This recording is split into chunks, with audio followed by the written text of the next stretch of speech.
Jadi siapa yang menurut Mas Kiki, menurut data-data tim asistensi yang paling bertanggung jawab terhadap kerusuhan Mei? Itu numpang banyak yang harus bertanggung 13 jawab. sampai 15. Banyak yang harus bertanggung jawab. Prabowo jelas, Wiranto jelas. Wiranto disebut dan dia keberatan ya. Iya. Karena ABRI disebut ikut bertanggung jawab terhadap kerusuhan kan, itu ya. Kerusuhan pelanggaran HAM itu kan ada dua. Iya. By commission atau by omission. Melakukan tindakan pelanggaran HAM dan kerusuhan itu sudah pasti kejahatan. Tapi dia pada fungsi dan posisi untuk mengamankan dan tidak melakukan fungsi itu juga kejahatan HAM. Maksudnya di sini berarti Pangap dalam hal ini Jenderal Wiranto by omission menurut Mas Kiki? Iya. Membiarkan. Dia nggak ngapa-ngapain kok. Padahal dia bisa lakukan itu. Ya saya waktu itu kan di Panji membuat liputan bocoran rekaman telepon Presiden Habibie dan Jaksa Agung Andi Galip yang intinya supaya kasus dugaan korupsi Soeharto ini tidak dibuka ya. Nah, dan sampai sekarang akhirnya Presiden Soeharto sebenarnya tidak pernah diadili. Ya, waktu itu aneh alasannya sakit. Masih 9 tahun. Masa sakit yang sama 9 tahun kan pasti ada sembuhnya. Ya. Apalagi sakitnya bukan sakit permanen yang nggak bisa disembuhkan. Ya. Jadi layak nggak Soeharto jadi pahlawan nasional? Bagi saya 1000% nggak layak itu aja. Kenapa sih nyari kayak gitu? Udahlah ya, tutup aja sejarah masa itu. Kecuali Fadlizon cari-cari muka, nanti dia yang jadi pahlawannya juga kan gitu. Udah tutup aja. Ini membuka luka-luka lama.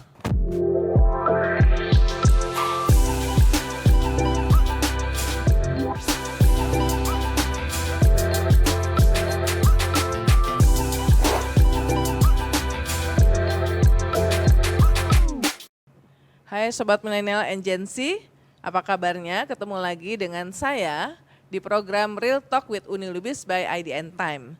Seperti biasa di program ini saya selalu mengundang narasumber yang bisa menjelaskan duduk perkara dari sebuah peristiwa dan tidak hanya itu. Karena tagline-nya adalah pelajaran yang terbaik adalah dari sejarah. Jadi mereka-mereka yang bisa menjelaskan peristiwa di balik layar. Nah minggu-minggu ini lagi rame nih tentang penulisan buku sejarah Indonesia. Minggu lalu saya di program ini sudah mewawancarai Menteri Kebudayaan Republik Indonesia Fadlizon yang menginisiasi penulisan buku sejarah. Nah, salah satu jawaban atas pertanyaan saya berkaitan dengan adanya korban perempuan di kerusuhan Mei 98 itu menuai kontroversi dan protes dari banyak kalangan, tidak hanya dari kalangan aktivis perempuan maupun penggiat HAM dan demokrasi, karena Menteri Fadlizon itu menganggap tidak ada bukti adanya pemerkosaan massal yang terjadi di kerusuhan Mei 98. Ucapan ini dianggap tidak punya empati meskipun dia kemudian mencoba untuk membuat klarifikasi. Nah tapi peristiwa ini membuat kami di IDN Times berpikir banyak sekali sebetulnya saksi-saksi hidup, ya, ahli-ahli saksi hidup dari kerusuhan Mei 98. Dan kali ini saya mengundang Profesor Hermawan Sulistyo, atau kami di media, dia adalah narasumber langganannya media pada saat itu ya. Karena apa? Karena Mas Kiki, begini kami selalu memanggilnya, adalah Ketua Tim Asistensi Tim Gabungan Pencari Fakta Kerusuhan Mei 98. Mas Kiki, terima kasih sudah mampir ke IDN Times. Ya, terima Sehat kasih. selalu ya. Ya, terima kasih. Nah, tapi ini sebelum mulai hal yang serius yang pasti akan membuka memori luka lama yang luar biasa bagi bangsa ini. Tapi sebenarnya Mas Kiki ternyata lebih dari 20 tahun, 25 tahun jadi jurnalis. Dan yang menariknya pernah jadi aktivis mahasiswa, tapi kemudian menjadi redaktur atau jurnalis di Majalah Gadis. Wah, Seru banget nih Mas Kiki, gimana ceritanya tuh?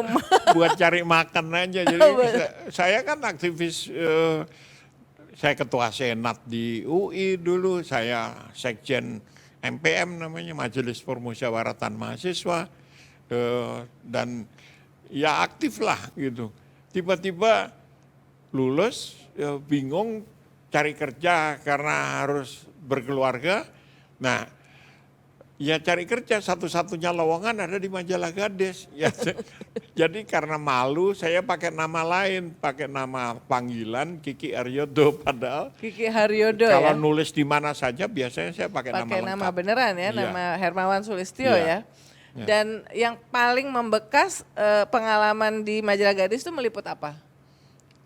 Banyak sekali gitu ya. Tapi yang paling membekas dan kemudian mengubah hidup saya itu ketika saya meliput program pengembangan himpunan ilmiah remaja. Ya, jadi saya kemudian ini yang saya cari-cari setelah jadi aktivis mahasiswa. Saya kendalikan, saya ambil alih, namanya saya ganti KIR, Kelompok Ilmiah Remaja. Dulu ngetop banget itu. Iya, jadi bikin lomba-lomba segala macam kayak gitu.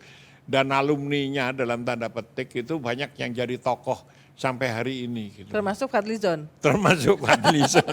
Dia ketua KIR SMA 8 dulu. SMA 8 ya? Ya. Oke. Nah, tapi juga banyak itu menteri kontroversial, menteri kesehatan itu juga ketua KIR-nya SMA Regina Pacis Bogor. Budi G. Sadikin. Ya, Budi Sadikin. Lalu ke siapa? Roy Suryo, ketua KIR SMA 7 Jogja. Oke.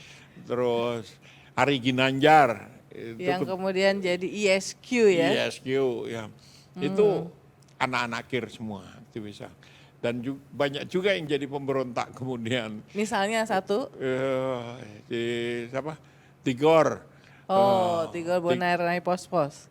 Oh bukan? Bukan. Tigor? Tigor aktivis Jakarta. Oke. Untuk Iya. masalah-masalah Jakarta. Oke. Gitu. Nah, dan banyak lagi lah Banyak yang ya. lain gitu. Ada Jadi- yang kanan, ada yang kiri, ada yang ke tengah, ada yang ke belakang juga.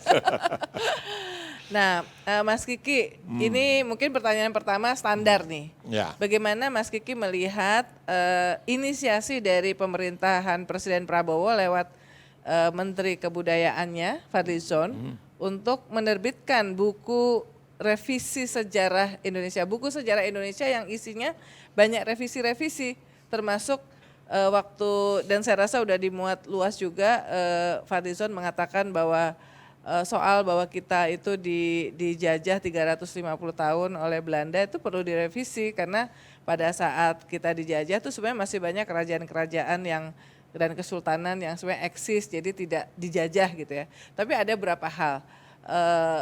Gimana Mas Kiki melihat Ya. upaya ini? Fadlizon tuh ijazahnya sejarah. Jadi ngawur kalau dia bilang nggak kita 350 tahun. Aceh nggak pernah dijajah kok. Ya. Enggak, maksudnya justru itu yang mau direvisi. Nah. Karena selama ini kita itu narasinya bahwa Indonesia dijajah oleh Belanda 3,5 abad gitu. Itu yang salah satu yang ingin dia revisi gitu. Jadi I am a historian. Saya tuh sejarah. Orang tidak tahu bahwa master saya, PhD saya tuh dalam bidang sejarah. Nah, jadi saya juga punya hak lah bicara kalau soal sejarah. Ya. Iya. Nah, sejarah itu kan ditentukan oleh pemenang dalam pertarungan politik. Ya. Jadi wajah sejarah itu adalah replika dari wajah pemenang politik. Nah, Fadlizon sekarang sedang menjadi bagian dari pemenang politik. Jadi nanti kita lihat aja sejarahnya seperti apa. Sejarah versi Fadlizon gitu. Nah, itu satu. Lalu yang kedua, bagi saya sejarah itu nggak ada sejarah yang lurus itu. Semua sejarah bengkak-bengkok karena tergantung perspektifnya. Dan tidak ada yang benar yang salah karena itu peristiwa masa lalu, flashback. Padahal kalau norma sejarah bagi saya adalah sederhana aja. Pertama, suatu peristiwa yang disusun secara kronologis. Yang kedua, peristiwa itu terjadi di masa lampau. Nah, itu sejarah. Pertanyaannya kalau bagi saya, minggu depan itu masa lampaunya bulan depan enggak? Masa lampau. Nah, bulan depan tuh masa lampaunya tahun depan bukan? Iya. Jadi studi mengenai masa depan itu juga bagian dari studi sejarah. Itulah sebabnya banyak tokoh-tokoh di Amerika itu alumni sejarah, alumni jurusan sejarah atau fakultas sejarah. Dan di Amerika itu di banyak universitas itu sejarawan, artinya jurusan sejarah itu jauh lebih besar dari political science. Political science itu nggak banyak ininya dan lebih ke approach kuantitatif untuk survei-survei segala macam ya. Kalau di political science. Tapi kalau sejarah itu mahasiswanya itu banyak banget. Karena sejarah, perspektif tentang sejarah itu nggak seperti di Indonesia. Di sini kalau mahasiswa nulis skripsi tentang 10 tahun yang lalu gitu, dibilang oh itu belum jadi sejarah. Jadi sejarah itu zaman nabi-nabi dulu gitu. Ceritanya itu tentang batu nisan, tentangnya kayak gitu baru sejarah. No, itu bukan sejarah itu gitu. Nah, perspektif sejarah seperti itu saya tahu yang dianut Fadlizon itu ya seperti itu karena dia sekolahnya sejarah. Ya, studinya juga di studi sejarah. Nah, lalu apa yang harus kita cermati atau akan kontroversial lagi nanti? Kenapa? Muncul versinya dia, lalu orang nggak puas, itu nggak akan pernah selesai. Karena tidak akan pernah selesai, maka jalan penyelesaian tentang suatu sejarah suatu negara adalah, suatu masyarakat adalah menulis banyak-banyaknya. Jadi yang nggak setuju tapi dia tahu nulis. Ya. Sama seperti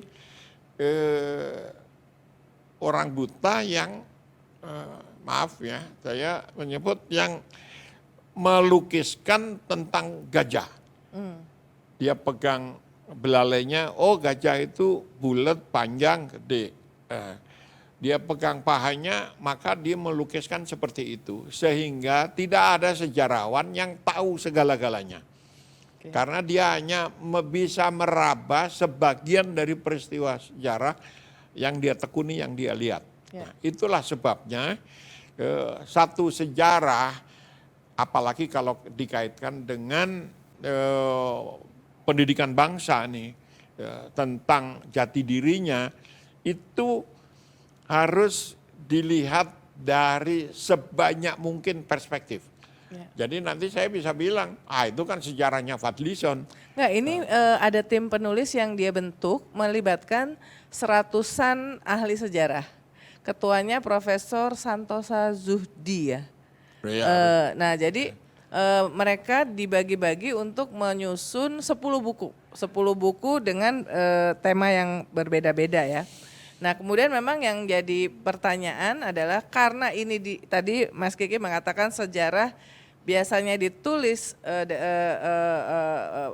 dari perspektif pemenang politik ya. Maka karena Fadlizon adalah menterinya Pak Prabowo Subianto dan Pak Prabowo Subianto juga masih ada nuansa pernah menjadi bagian dari Orde Baru dan apalagi sekarang menjelang ada nuansa suara-suara bahwa Soeharto akan dijadikan sebagai pahlawan nasional, maka ada kekhawatiran sebagian publik buku sejarah ini akan mencerminkan itu. Jadi kayak semacam whitewashing ya dari sosok-sosok yang sebelumnya pernah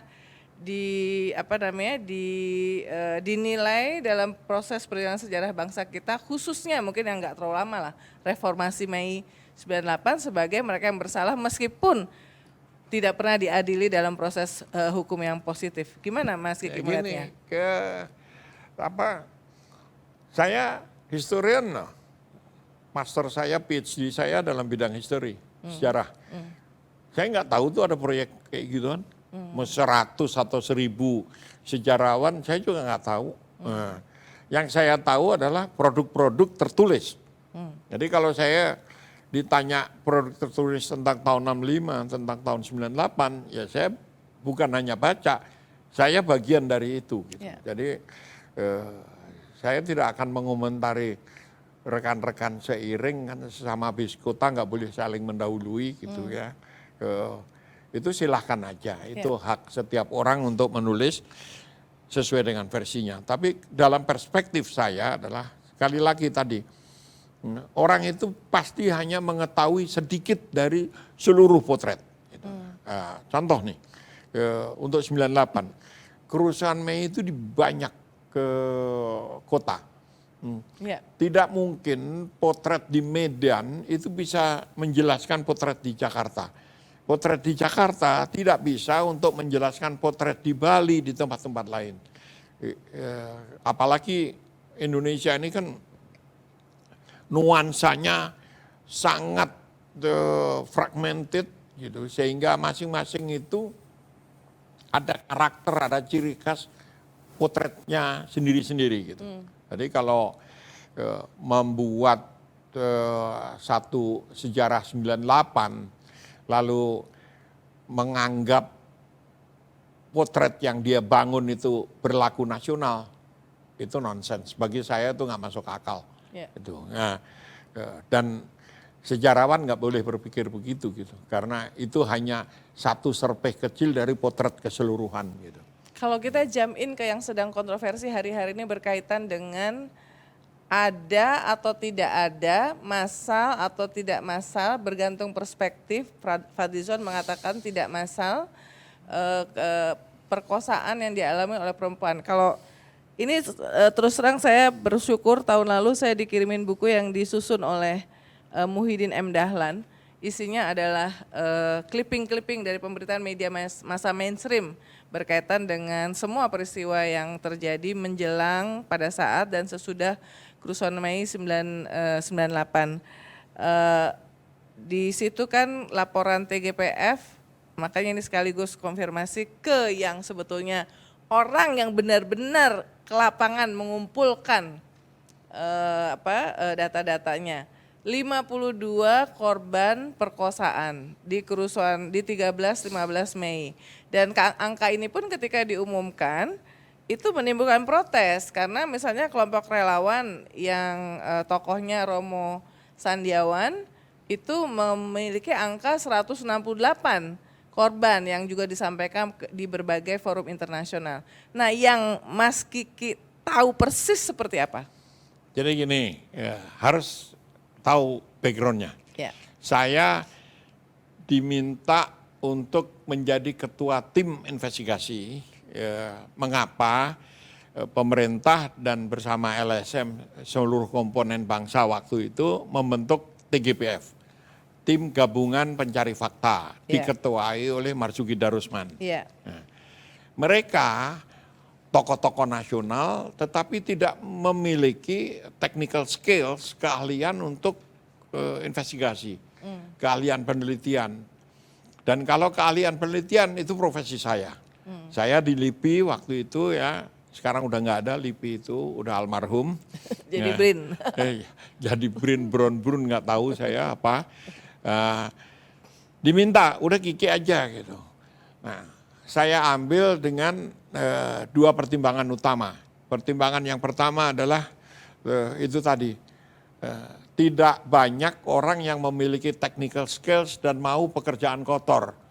Pekerjaan kotor menelusuri jejak-jejak kejahatan, bahkan kelalaian kejahatan dalam kerusuhan.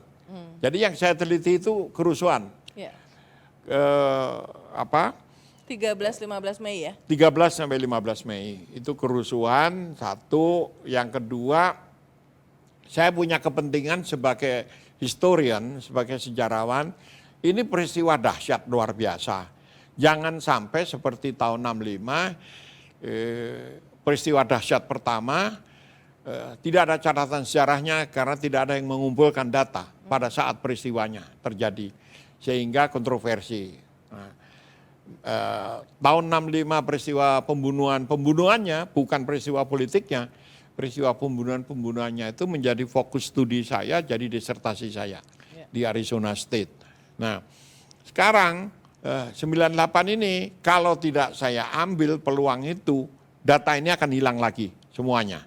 Jadi dengan segala macam risiko saya ambil karena tidak ada yang punya keahlian investigasi dan mau berbecek-becek di lapangan gitu. Bagi saya ini peluang luar biasa gitu. Akhirnya saya ambil lalu saya membentuk tim yang saya pilih sendiri, tim saya, dan di luar itu saya masih punya berlapis-lapis tim. Contohnya untuk catatan perkosaan, untuk dakwaan, tuduhan atau dugaan pemerkosaan massal itu saya tidak mau begitu saja disodori oleh investigator polisi gitu. Jadi saya pilih Polwan karena asumsi saya ada empati dari Polwannya. Satu, yang kedua saya juga tidak terima begitu saja sehingga seluruh data yang dikumpulkan oleh Polwan itu saya pegang sendiri. Tidak boleh yang lain termasuk wakil saya yang Polki, polisi laki-laki gitu. Orangnya masih pada hidup. Ini waktu itu Polwannya Letu Polisi Andi Nurlia ya? Andi Nurlia, sekarang masih dinas, masih hidup gitu. Andi Nurlia dan ada backup tim lagi yang lain-lain karena ini se-Indonesia yang saya teliti itu di 6 kota besar, jadi saya tidak mungkin bekerja sendirian dan dibatasi oleh waktu hanya 6 bulan. Waktu itu 6 bulan batas pencarian data saya. Yang kedua, dengan data seperti itu saya memulai dengan prinsip yang sangat sederhana. Karena ini adalah korban fisik dalam tanda petik. Saya mulai dengan jaringan rumah sakit. Tidak mungkin orang diperkosa massal, apalagi sekian banyak, itu tidak ada satupun yang lapor ke rumah sakit. Jadi pasti ada datanya. Yang kedua, melalui jaringan dokter, terutama ID. Kebetulan keluarga saya dari keluarga banyak dokternya. Gitu. Jadi saya gunakan mulai dari jaringan pribadi sampai jaringan resmi melalui jalur formal ID, Ikatan Dokter Indonesia. Nah, untuk tim investigatornya sendiri dari TGPF ada satu dokter, itu Dokter Rosita Nur almarhum.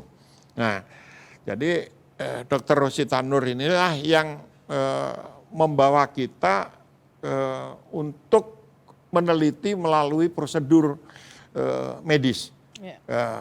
Perkosaan itu seperti apa? Ada satu protokol namanya protokol Denver. Nah, kita bentuk tim dokter-dokter juga untuk melakukan kerja investigasi dari segi medis, dipegang oleh Dr. Rosita Nur. Itu bahkan terbentuk sebelum ada TGPF. Nah, jadi Mbak Ita, kami manggilnya Mbak Ita waktu itu Dr. Rosita. Iya, bukan. Mbak Ita Rosita Nur. Ita Rosita Nur di dalam baca ini. Beliau almarhum itu membawa dokumen pemeriksaan palpasi di hotel di bandara. Hotel di bandara itu pemeriksaan palpasi ketika korban itu sedang dievakuasi dari sebuah apartemen di Priok. Apartemen di Priok. Tapi itu awal kerusuhan. Awal kerusuhan dan data saya kalau lihat tragedi kemanusiaan seperti itu daripada saya nangis, saya nggak mau itu, jadi saya nggak mau baca, saya taruh, tapi sempat saya baca kayak gitu, ditulis tangan karena tidak bawa alat-alat, pemeriksaan palpasi, torehan segala macam kayak gitu, jangan tunjukin ke saya Mbak. Nah, tapi kemudian ketika saya memimpin tim TGPF itu, akhirnya itu saya minta, saya ambil, saya dokumentasikan.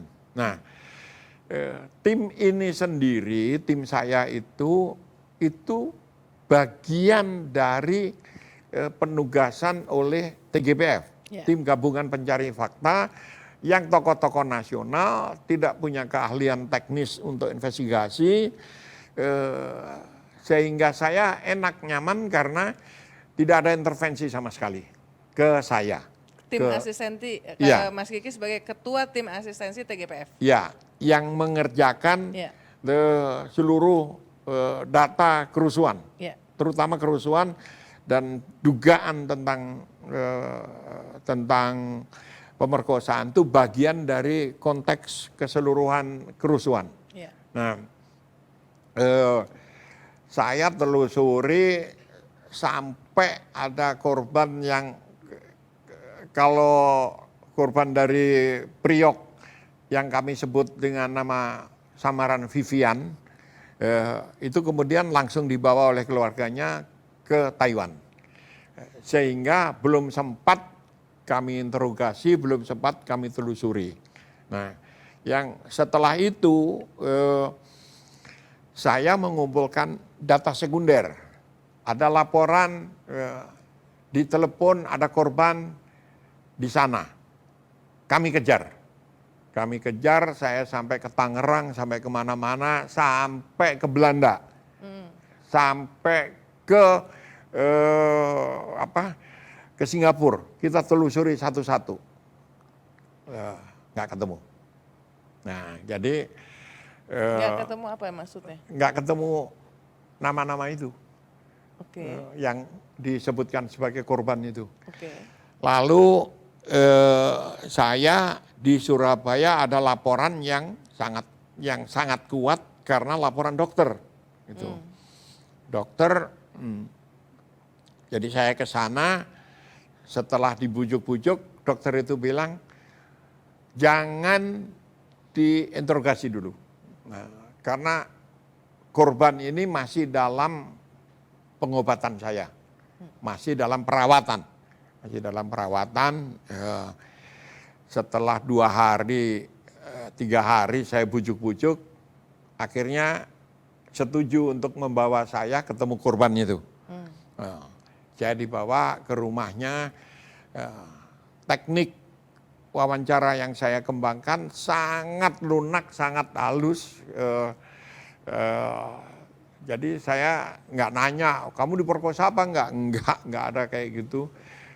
Suruh saya cerita, orangnya jovial ya, artinya terbuka. Dia bilang dia punya toko peracangan yang diransak, sehingga dia lompat pagar keluar melarikan diri.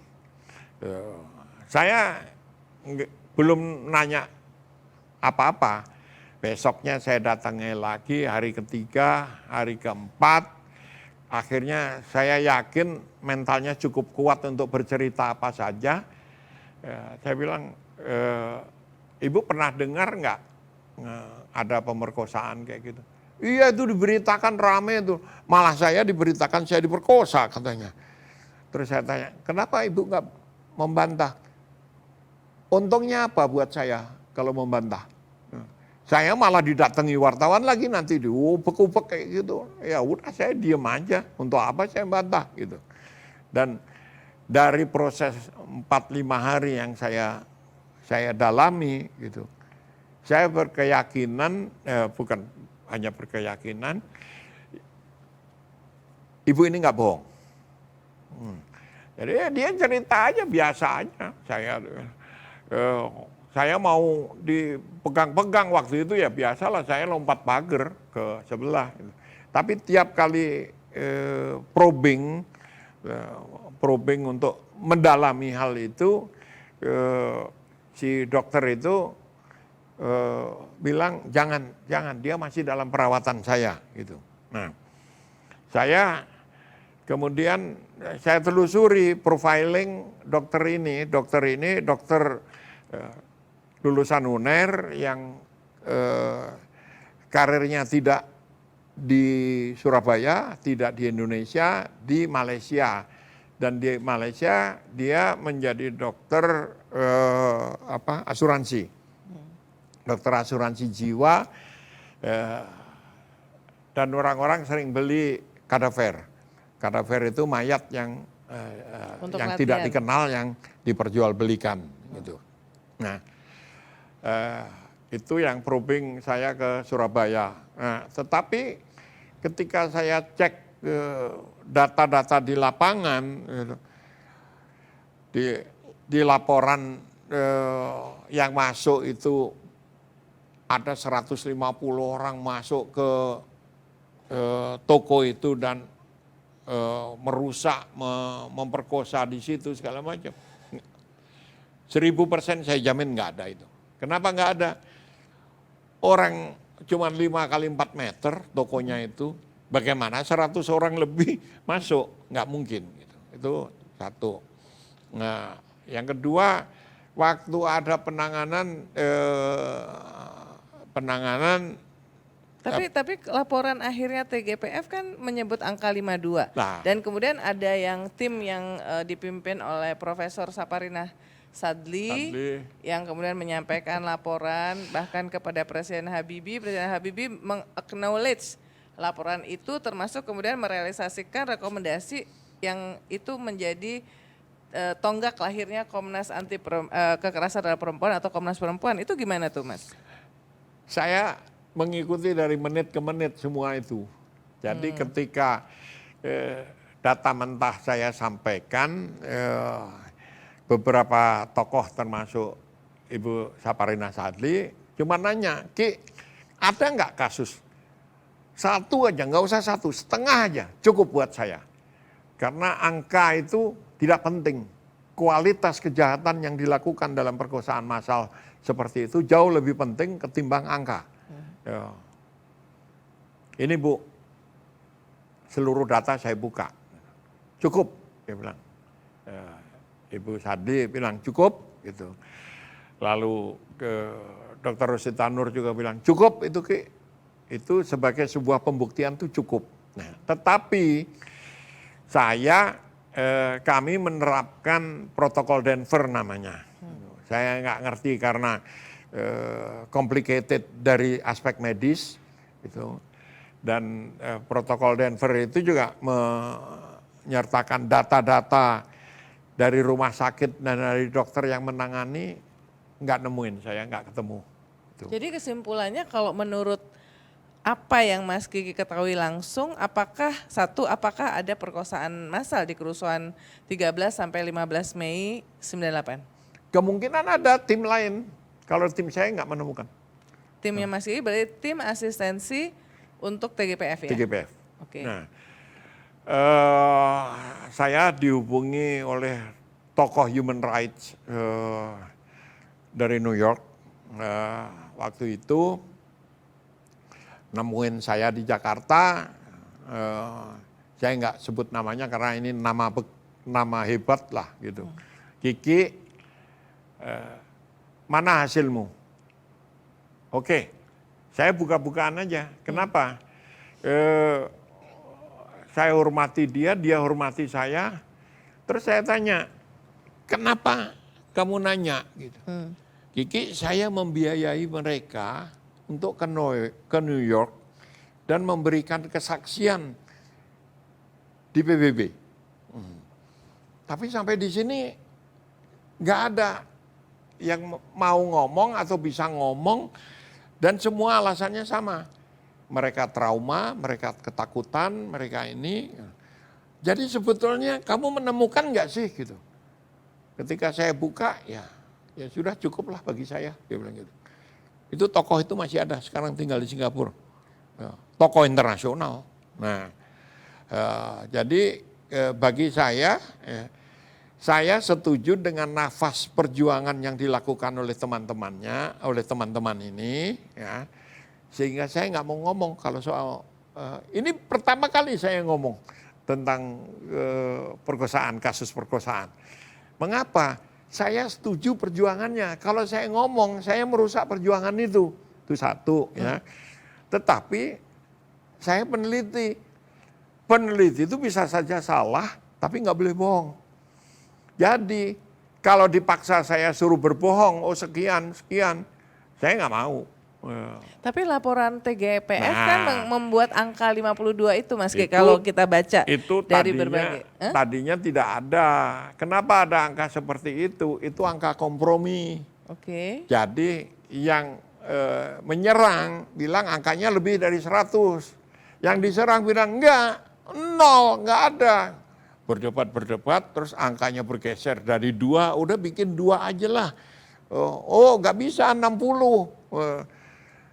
Saya nonton aja, saya nggak ikut pertarungan loh, nggak ditanya ke saya bilang saya nggak mau ngomong. Kenapa? Kalau ngomong nanti buyar perjuangan teman-teman itu gitu. Jadi ya saya cuma nonton aja, pertarungan itu sudah menjadi pertarungan politik. Gitu. Di dalam TGPF? Di dalam TGPF-nya. Karena di dalam TGPF itu sendiri kan ada jenderalnya, ada tentaranya, ada polisinya, yang polisi masih bagian dari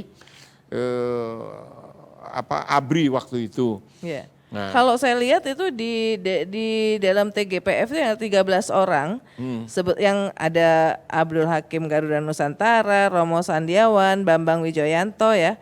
Kemudian ada Mbak Ita Nadia dari tim relawan, tapi dia sejak awal mengundurkan diri. Apakah yang Mas Kiki tahu Mbak Ita, saya belum cek ke Mbak Ita, Mbak Ita mengundurkan diri karena memang nggak setuju dengan situasi politik yang ada dalam TGPF itu?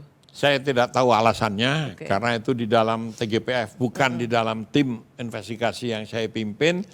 Dan ada 2 Ita, yang satunya Rosita Nur, yang itu Ita Nadia, satunya Ita Nadia. Nah, tapi seberapa lengkap, jadi keputusan laporan akhir TGPF itu apakah memuaskan sesuai dengan harapan dari Mas Kiki yang notabene melakukan investigasinya? Saya tidak punya kepentingan untuk puas atau tidak puas. Saya ngumpulin data, saya simpen aja udah. Tapi kan Mas Kiki orang yang barangkali kalau ternyata itu terlalu banyak distorsi harusnya bersuara. Tapi Mas saya Kiki karena sejauh ini setuju dengan laporan akhir dari TGPF itu? Bukan setuju, nggak setuju, karena kalau saya ngomong itu saya merusak perjuangan teman-teman dan saya nggak mau. Gitu. Saya nggak mau, itu perjuangan itu bagus untuk mencegah berulangnya impunitasnya, berlakunya impunitas, bahwa mereka yang salah, yang jahat itu tidak dihukum gitu. Karena tugas saya sebagai tim investigasi TGPF itu bukan hanya masalah tuduhan perkosaan, tapi kerusuhan secara keseluruhan gitu. Jadi meskipun itu bagian penting dari seluruh laporan, tapi saya tidak hanya fokus di situ karena memang datanya nggak ada gitu. Pakai protokol Denver itu nggak ketemu kok kita. Protokol Denver itu apa ya Mas? Kalau mungkin teman-teman Sobat Millennial and Gen Z di sini mungkin belum paham, biar sekalian. Nanti cari sendirilah.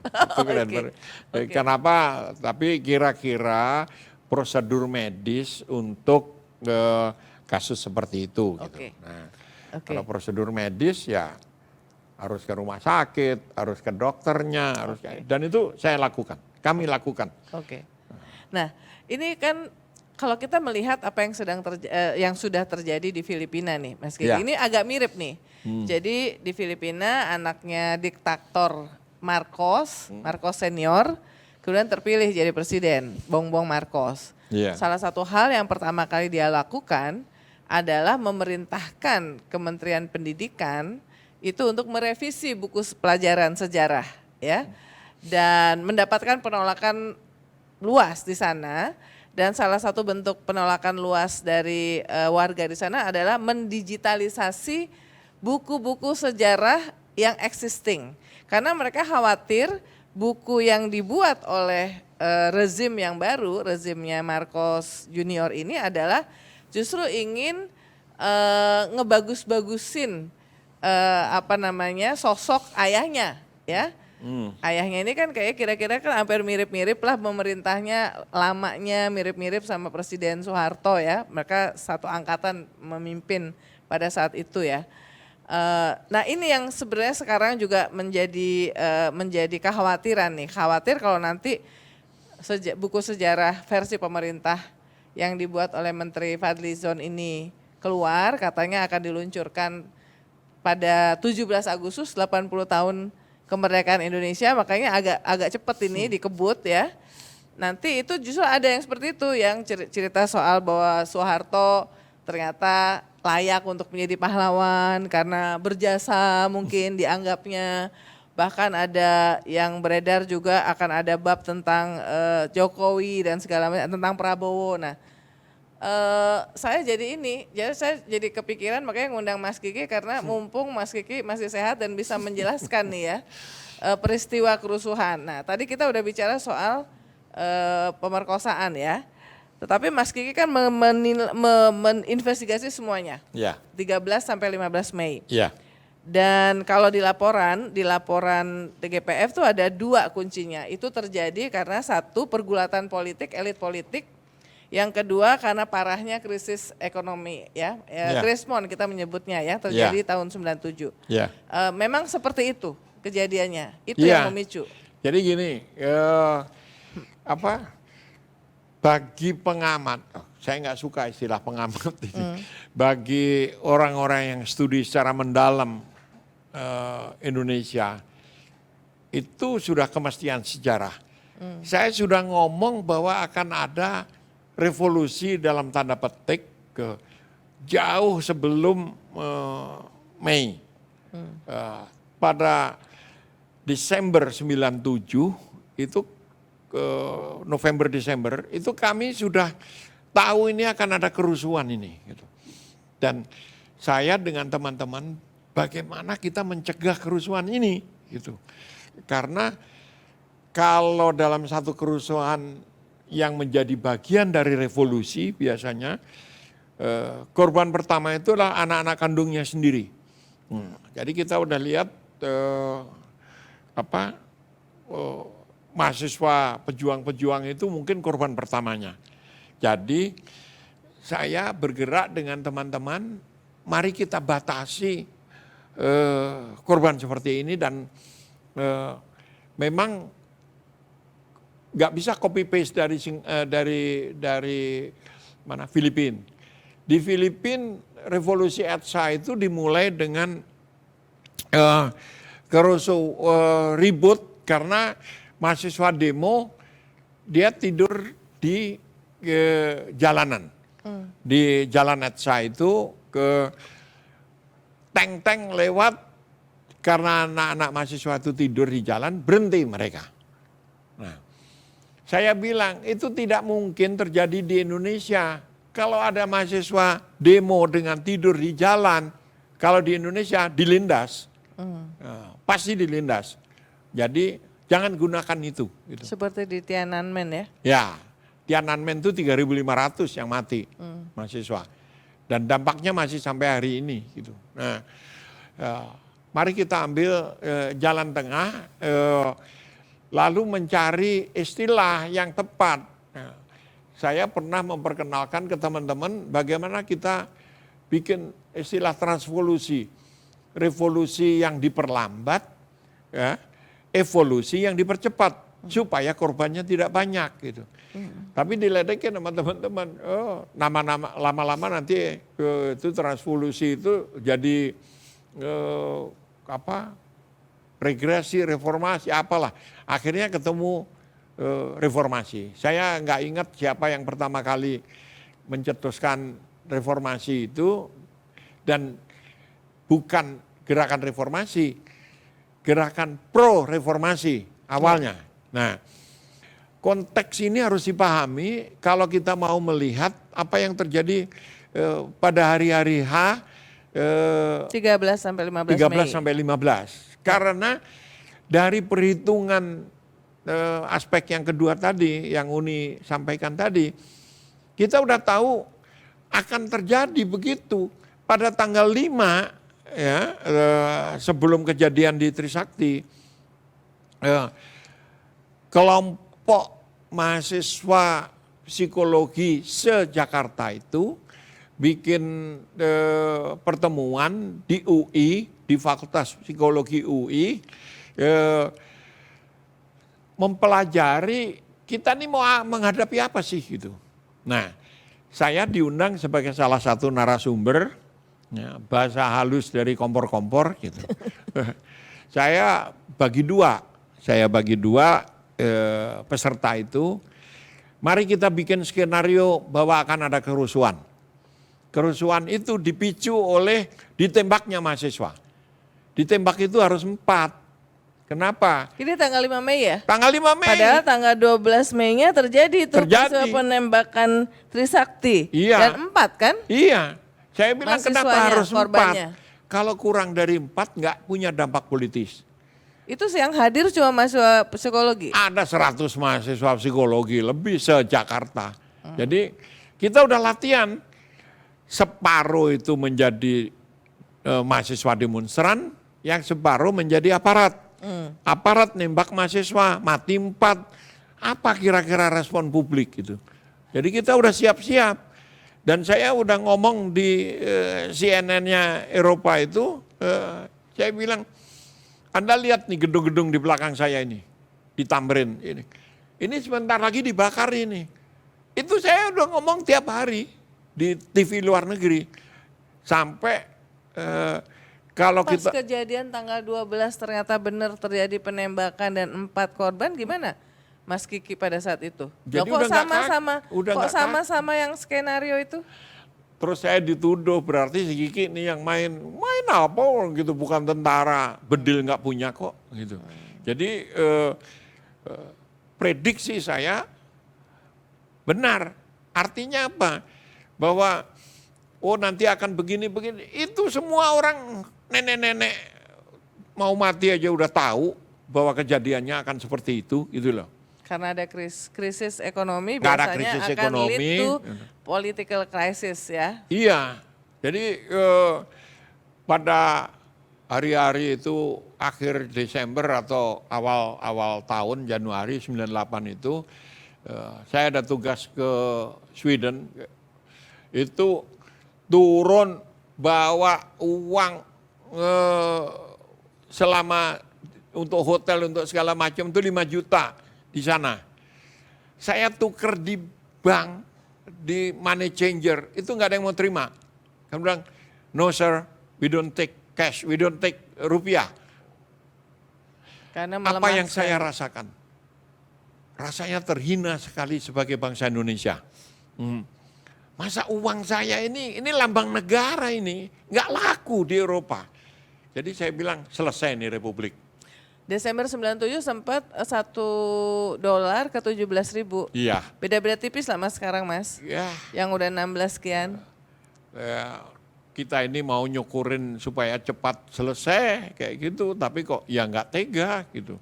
Nggak disyukurin itu arah perubahan tuh ke arah sana gitu. Oke. Jadi memang gak seperti itu ya, 2 itu ya. Iya. Pergulatan, dipicu oleh pergulatan. ada satu lagi. Pergolakan massa. Ya. Itu mungkin bias ya saya, karena saya ikut dengan mahasiswa dari awal, sejak awal gitu. Bagi saya nggak ada itu pergulatan elit itu nyusul, itu fellow traveler namanya. Itu penumpang gelap ketika kejadiannya kayak gitu dia numpang. Contohnya Amin Rais misalnya. Gitu. Pada waktu itu anak-anak marah semua. Semua marah, penumpang-penumpang gelap itu makin lama makin banyak. Nah, tapi saya bilang, jangan dimusuhi mereka. Kenapa? Setan pun kita ajak berkawan asal mau jatuhin Soeharto. Sampai segitunya. Dan kebencian itu bukan hanya di kalangan mahasiswa, tapi juga di kalangan rakyat semua. Marah. Jadi kalau bahwa itu perpecahan elit, terus ada menteri-menteri yang mengundurkan diri 14 itu, menteri. kalau buat saya bullshit itu. Nggak ada itu pun tetap rontok. Rezim tetap rontok karena ini bangunan kertas ini sudah sangat rapuh, udah tinggal roboh aja gitu. Saya pasti bias lah karena saya bagian dari yang demo-demo itu gitu. Ya.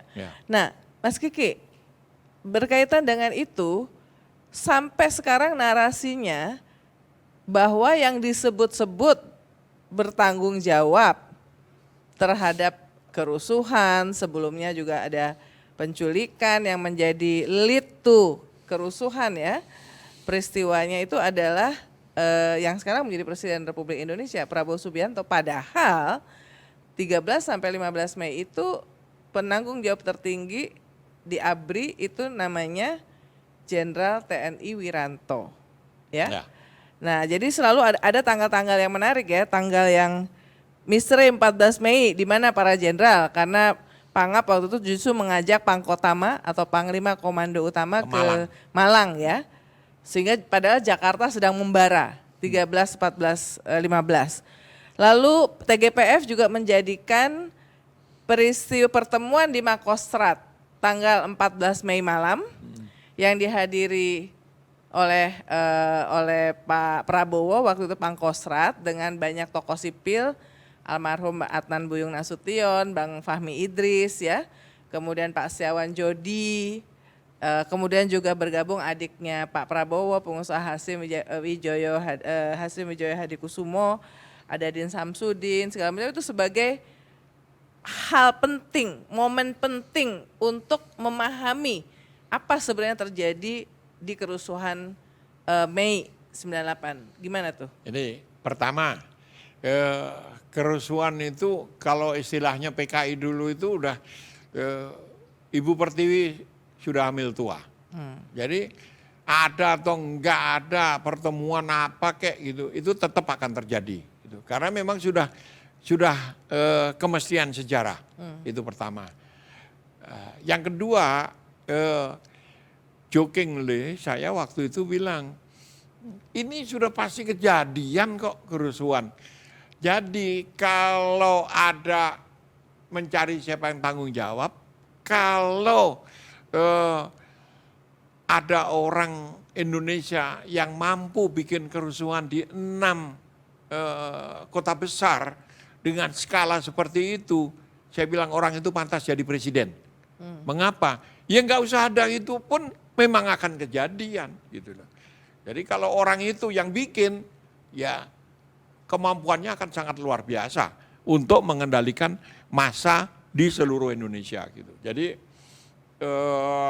itu. Jadi siapa yang menurut Mas Kiki, menurut data-data tim asistensi yang paling bertanggung jawab terhadap kerusuhan Mei? Itu numpang banyak yang harus bertanggung 13 jawab. sampai 15. Banyak yang harus bertanggung jawab. Prabowo jelas, Wiranto jelas. Wiranto disebut dan dia keberatan ya. Iya. Karena ABRI disebut ikut bertanggung jawab terhadap kerusuhan kan, itu ya.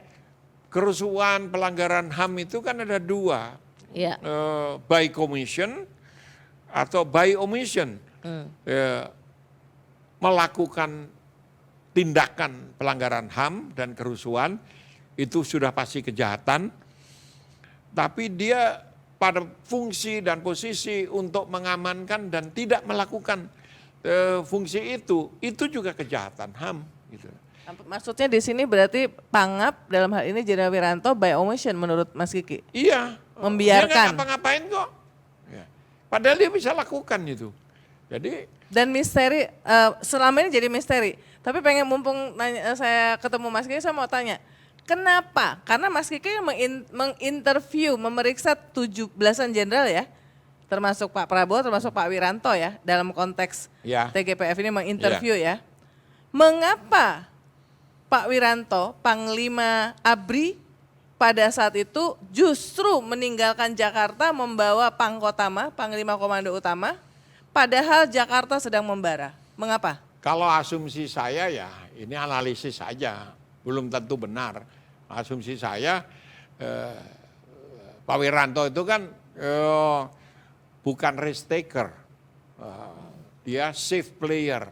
Jadi asumsinya pasti kalau kita bawa ke sana itu memisahkan dari situasi di Jakarta, jarak kayak begitu, sehingga penanganan itu lepas dari kontrol komunitasnya. Gitu. Nah kalau itu terjadi, lalu ya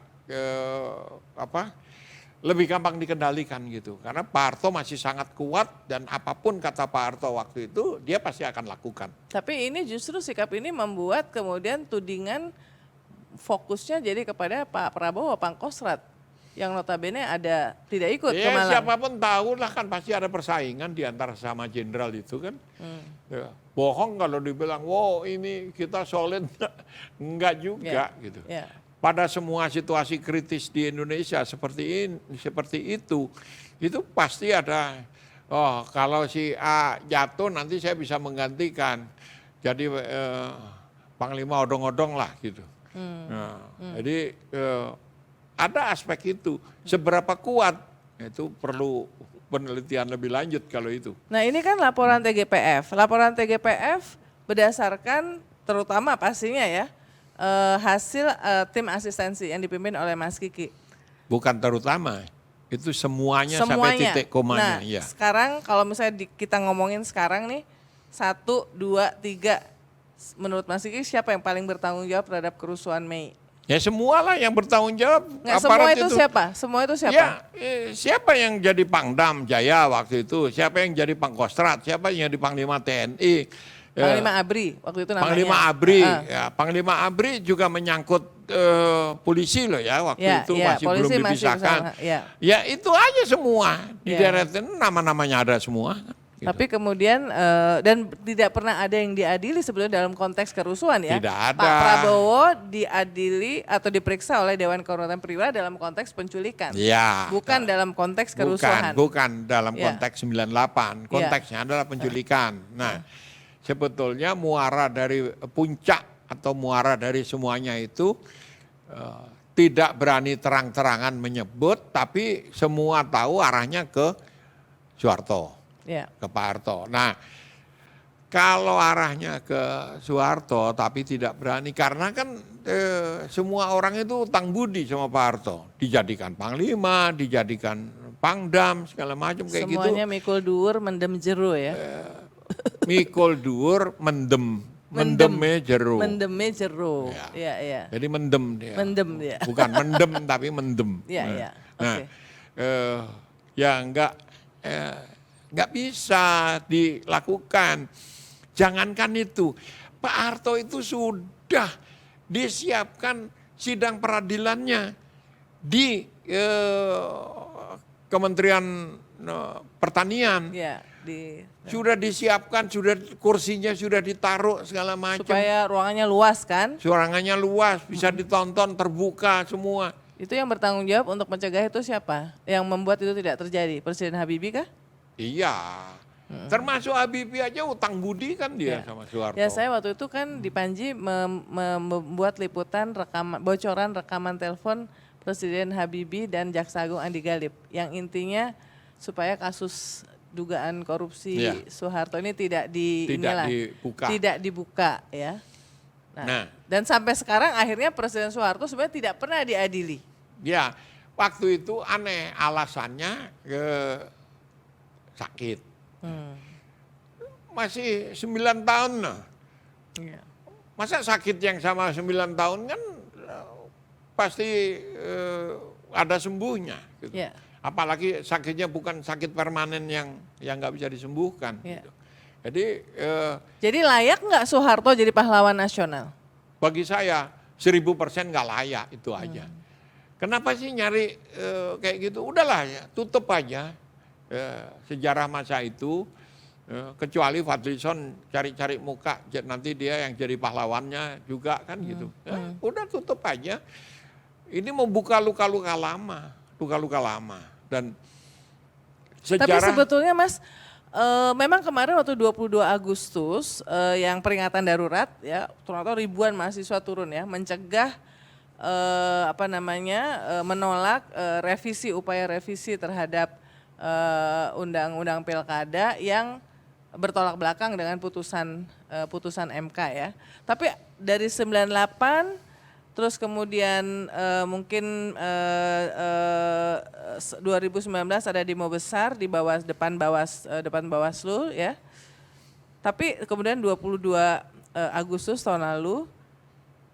Tapi apa generasi sekarang menurut Mas Kiki itu akan bereaksi keras menolak bahwa Soeharto, kalau Soeharto dijadikan pahlawan nasional, sehingga mungkin pemerintah termasuk Menteri Fadlizon cukup pede gitu.